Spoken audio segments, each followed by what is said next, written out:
আজ অনেকদিন পর আবার এক নতুন ভিডিও নিয়ে তোমাদের মাঝে হাজির হয়েছি। যদি ভিডিওটা ভালো লেগে থাকে তাহলে অবশ্যই লাইক, কমেন্ট, সাবস্ক্রাইব করতে ভুলবে না। আজ তোমাদের সাথে নিত্যদিনের অত্যন্ত গুরুত্বপূর্ণ একটি আইনি অধিকার এবং আইনি ব্যবস্থার সম্পর্কে কিছু ধারণা দেব। ধরো তুমি রাস্তায় বেরিয়েছো এবং তোমার বা তোমার আশেপাশে কারোর রোড অ্যাক্সিডেন্ট হল, তখন ঠিক একজন ভারতীয় নাগরিক হিসেবে তোমার কি কি করা প্রয়োজনীয় সে সম্পর্কে ব্যাখ্যা করব। মোটরসাইকেল অ্যাক্টের ধারা 134 অনুযায়ী কোনো রোডে অ্যাক্সিডেন্ট হলে সেই চালক বা গাড়ির মালিকের উচিত যে আহত হয়েছে তাকে নিকটবর্তী কোনো হাসপাতালে নিয়ে যাওয়া এবং যথাযথভাবে পুলিশের কাছে রিপোর্ট করা।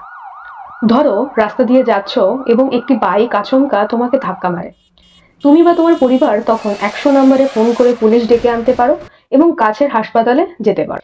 এটি হলো প্রথম আইনি পদক্ষেপ যেটা নেওয়া উচিত। যদি দুর্ঘটনায় গুরুতর আহত বা মৃত্যু হয় তাহলে অবশ্যই এফআইআর করতে হবে ধারা 154 অনুযায়ী, যেটা সিপিসিতে মেনশন করা আছে। মনে রাখবে, এফআইআর না হলে তুমি পরবর্তীতে ইন্স্যুরেন্স ক্লেম বা ক্ষতিপূরণের জন্য ট্রাইব্যুনালে যেতে পারবে না। তৃতীয় এবং অতি গুরুত্বপূর্ণ একটি পদক্ষেপ হলো এভিডেন্স জোগাড় করা। ধরো যে স্থানে অ্যাক্সিডেন্টটা হয়েছে সেখানকার ফুটেজ বা যেই গাড়িটি তোমাকে মেরে চলে গেছে সেই গাড়িটির নাম্বার প্লেটের নাম্বার জোগাড় করে রাখা বা সেটার ছবি তুলে রাখা একটি গুরুত্বপূর্ণ আইনি পদক্ষেপ, যেটি মোটর ভেহিকলস অ্যাক্টে লেখা আছে।